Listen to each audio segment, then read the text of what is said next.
Ito una masisira dito. Plastic yung hinge eh. Yan, noise. Yung seller. Medyo ano lang to. Wala pang 300 ang isa sa 16 inches. Pero napansin ko may angking nipis. Tignan nyo. Manipis. Pero ganun talaga eh. Mura eh. Pag nilagay ko, saka lang sa titigas.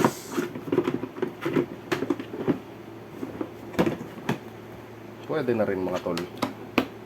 Mukha naman makakadala ng mabigat.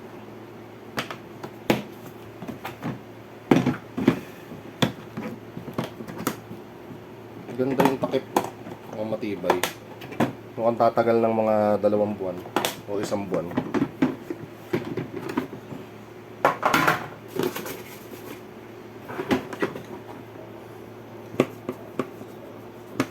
Ito lambot.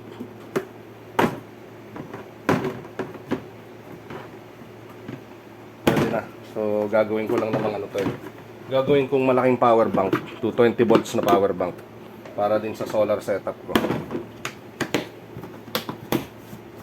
Yan, malaki-laking battery ito.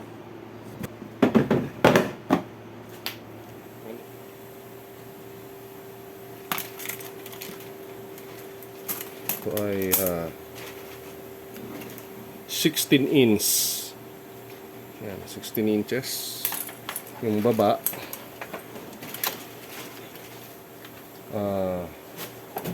halos 14 inches.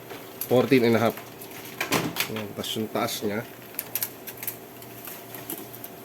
bali hanggang dito yung taas 6.5, bali 6 cm. 6.5.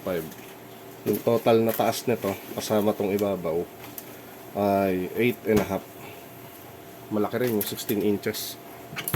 Tapos yung tools ko dito halos kumakalog sa loob.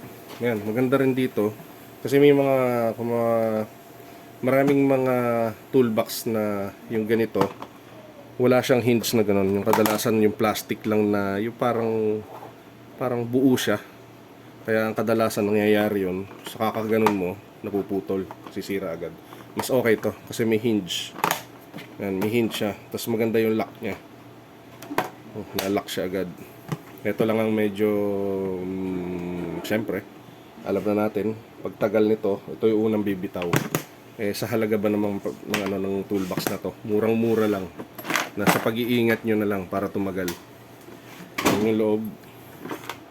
Yan. Look. Luwag ang tools ko. Dati yung 13 inches ko na toolbox halos parang para silang sardinas. Ngayon luwag na luwag sila dyan. Sirapinan ko ng karton sa ilalim yung matigas para pag binubuhat ito, pag binitbit hindi siya mag-ano sa ilalim. Hindi siya yung parang uumbok.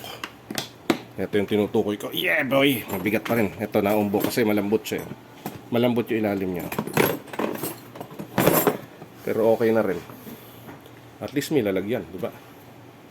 Yan, 16 inches. Again, yung niya, haba. Laki. Laki rin mga tol. Lalo na yung 20 inches nito. Tapos napakamura lang. Wala pang 300. Kaya, ayos.